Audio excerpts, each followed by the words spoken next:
The Beatles' greatest challenge was that, despite their personal disagreements, they were always bound together by the music they created.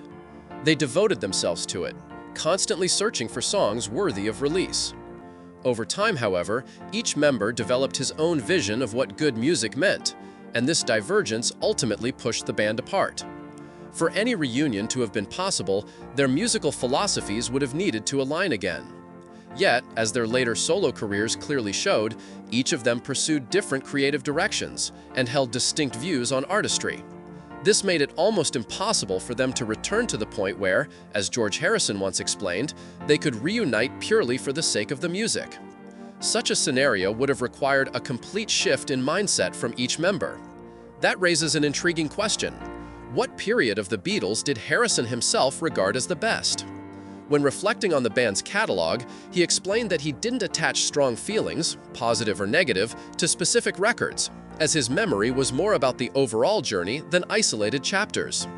Even so, he did point out 2 albums he remembered fondly and one that stood out for less flattering reasons.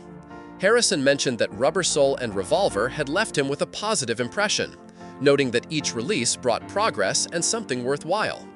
On the other hand, he felt that Yellow Submarine failed to measure up and did not hold the same value in his eyes. If the same question were posed to the other Beatles, they would almost certainly give different answers from Harrison.